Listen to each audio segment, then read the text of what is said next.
Assalamualaikum warahmatullahi wabarakatuh.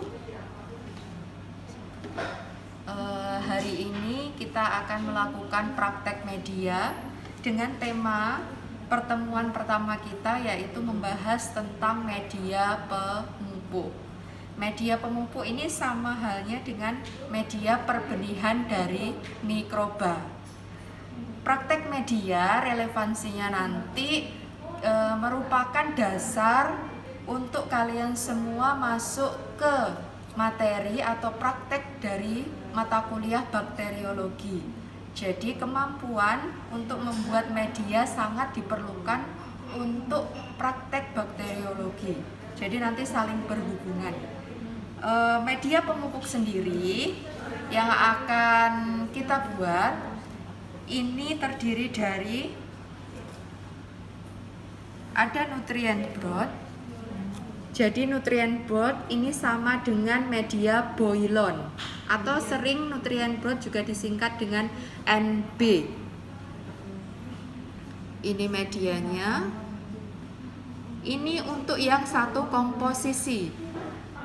Jadi satu komposisi langsung dari satu etiket reagen media nutrient broth. Media pemupuk yang kedua adalah media selenite broth.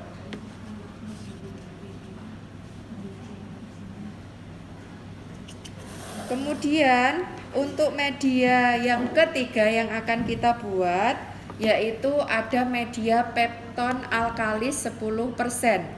Pepton alkalis 10% ini komposisinya ada dua komposisi.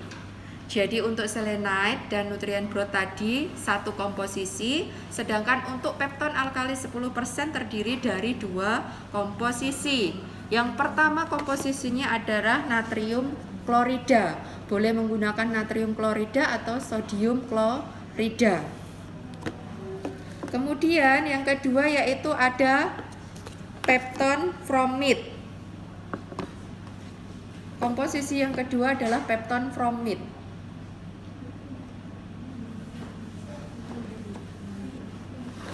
Selanjutnya, untuk media yang sama dengan nutrient broth sering kita sebut dengan boilon. Boilon terdiri dari tiga komposisi. Yang pertama ada meat extract. Meat extract. Kemudian ada pepton from meat.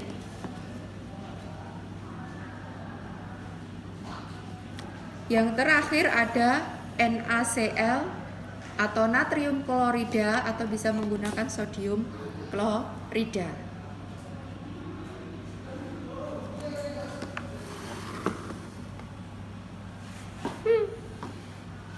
Media pertama yang akan kita buat adalah nutrient broth yang satu komposisi terlebih dahulu. Bagaimana cara menggunakan atau cara pembuatan untuk nutrient broth? Yang pertama yang perlu dilihat pada etiket ini adalah prepare-nya. Nah, di sini dikatakan bahwa apabila kita membuat 1 liter atau 1000 mili, maka yang perlu dilarutkan adalah 8 gram. Untuk kali ini kita tidak akan membuat sebanyak 1 liter atau 1000 mili. Jadi kita berdasarkan pembuatan dengan tabung. Jadi nutrient broth berdasarkan bentuknya termasuk ke dalam media cair. Ini adalah reagennya.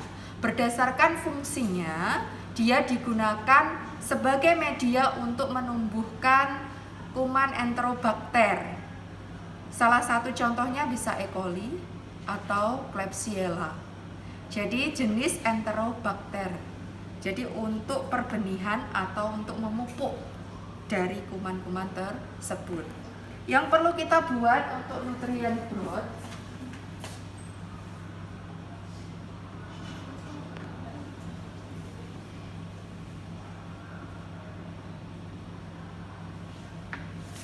Kita lihat dari etiketnya tadi, kalau kita ingin membuat 1 liter sama dengan 1000 mili, maka yang perlu dilarutkan sebanyak 8 gram.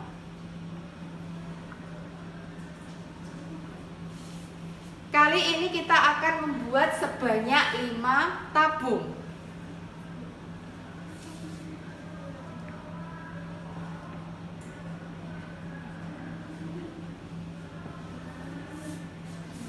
Sebelum kita masuk ke dalam pembuatan 5 tabung, yang perlu saya tekankan lagi, tabung dalam lab mikrobiologi yang kita tekuni saat ini ada beberapa jenis tabung.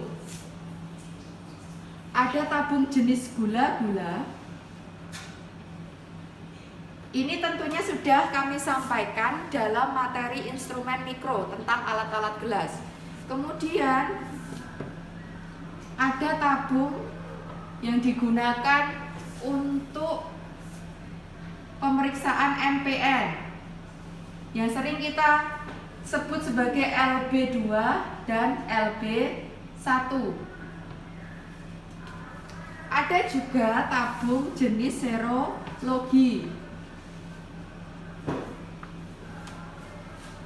yang akan kita gunakan dalam pembuatan nutrien broth. Kita menggunakan jenis tabung gula-gula. Bagaimana cara kita menakar untuk volume, karena kita tidak jadi membuat 1000 mili, tapi berdasarkan tabung atau tempatnya. Maka yang perlu diingat-ingat, yang pertama prinsipnya, untuk volume tabung atau isian tabung Aquades yang dibutuhkan itu berkisar di antara 3 sampai 7 mili. Kecuali untuk tabung pemeriksaan MPN, ada LB2, LB1. Ini kita bisa mengisi dengan 10 mili, tergantung dari jenis pemeriksaan yang akan dilakukan. Sedangkan kalau kita menggunakan plating atau tempatnya adalah cawan Petri atau sering disebut sebagai Petri dish, itu adalah volume yang sering digunakan berkisar di antara 15 sampai 20 mili.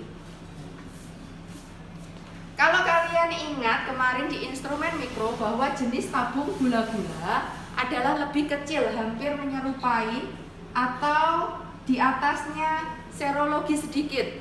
Jadi kisaran yang kita pakai adalah volume di 3 sampai 7 mili. Kita akan membuat 5 tabung dari nutrien broth. 5 tabung. Masing-masing diisi berapa mili? 4 mili. Kalau kisarannya 3 sampai 7 mili, kita isi 4 mili. Jadi tadi sudah saya jelaskan bahwa nutrien broth berdasarkan bentuknya termasuk ke dalam media jenis cair. Oke. Bagaimana kalau kita mau bikin 5 tabung yang masing-masingnya diisi 4 mili? Berapa volume air atau Aquades yang dibutuhkan? Jadi yang kita gunakan di sini bukan air kran. Kemudian boleh menggunakan air aqua, boleh. Tapi karena biaya, jadi yang kita gunakan adalah Aquades. Air Aquades. Air Aquades. Jadi Aquades ini sudah melewati penyulingan. Jadi yang digunakan adalah Aquades.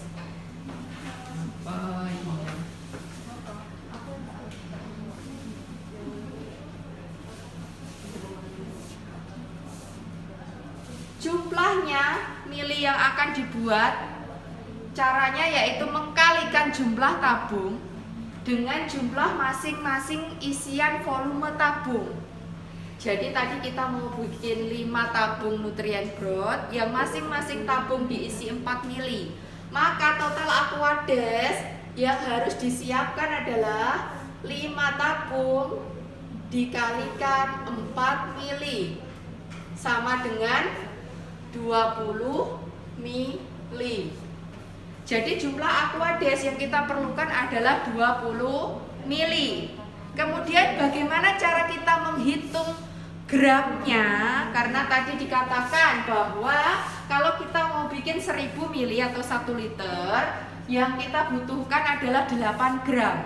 Nah, kalau 20 mili berarti berapa gram yang kita butuhkan? Jadi caranya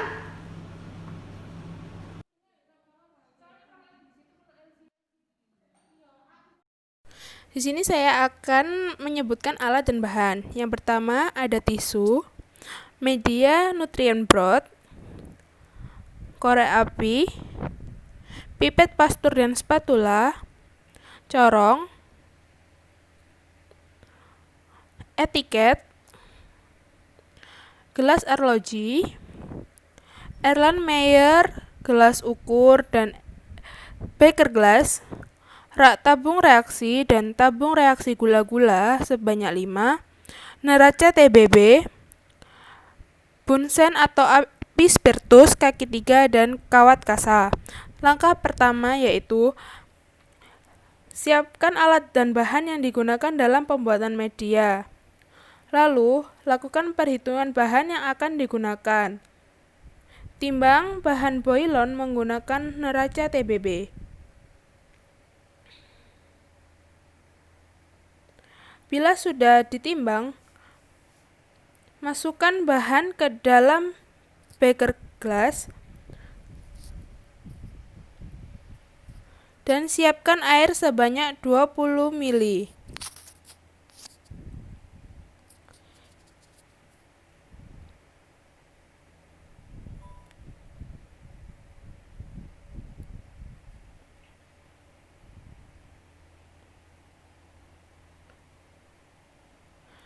Campurkan bahan dan Aquades yang telah disiapkan di dalam beker gelas. Untuk membersihkan gelas arloji, gunakanlah Aquades yang telah disiapkan tersebut agar medianya tidak ada sisa di gelas arloji.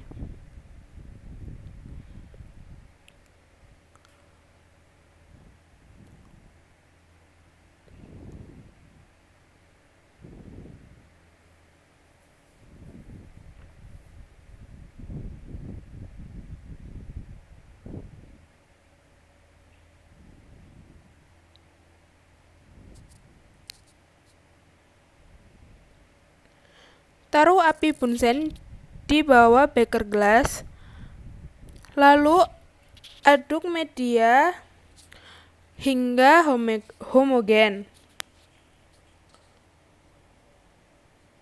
Kemudian aduk bahan hingga larut. Ketika sudah muncul gelembung dan media sudah larut sempurna, maka media dapat diproses selanjutnya.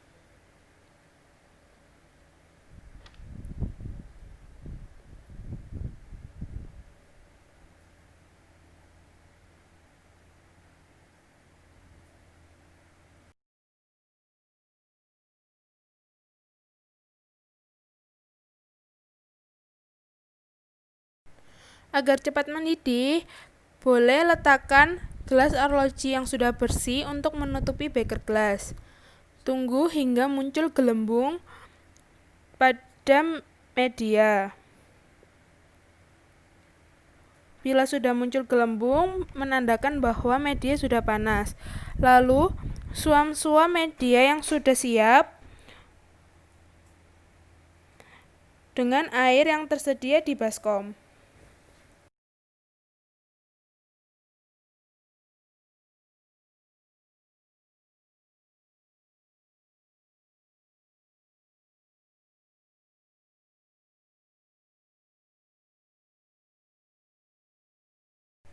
Bila media sudah sedikit tidak panas, lakukan tes pH dengan menggunakan kertas pH. Cocokkan warna pada kertas pH dengan indikator pH yang tersedia. pH yang digunakan di sini adalah 7,5.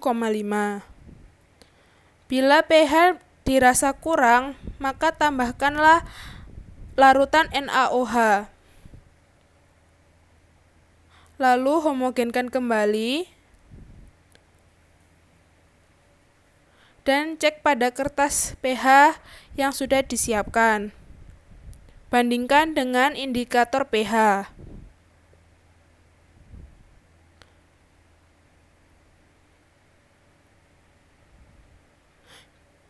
Bila dirasa pH masih kurang, maka tambahkanlah NaOH kembali dan homogenkan.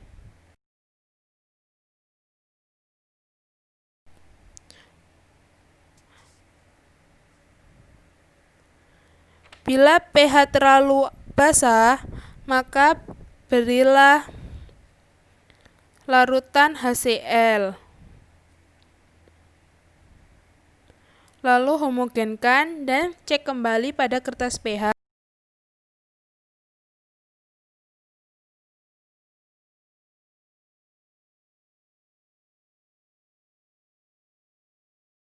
Bila pH masih terlalu basah, maka tambahkan lagi larutan HCl.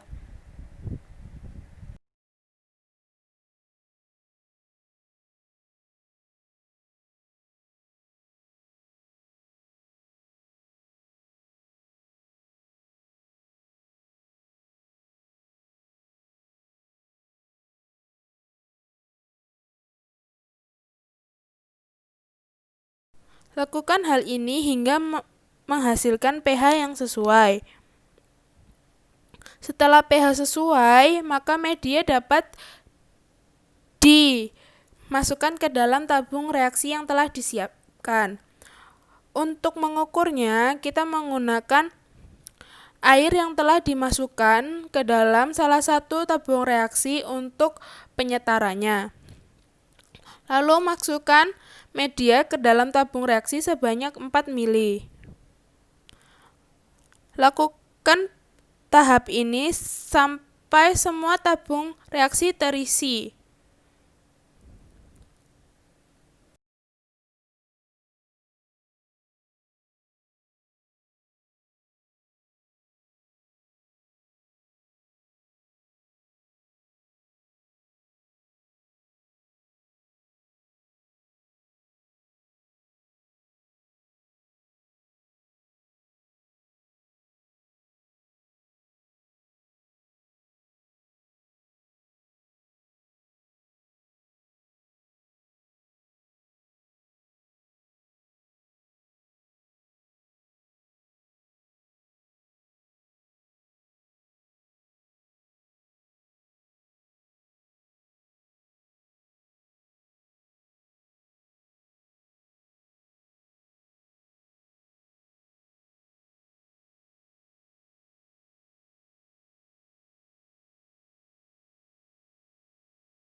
Setelah semua tabung terisi penuh, maka berilah tutup kepada masing-masing tabung dan tabung pun siap untuk disterilkan.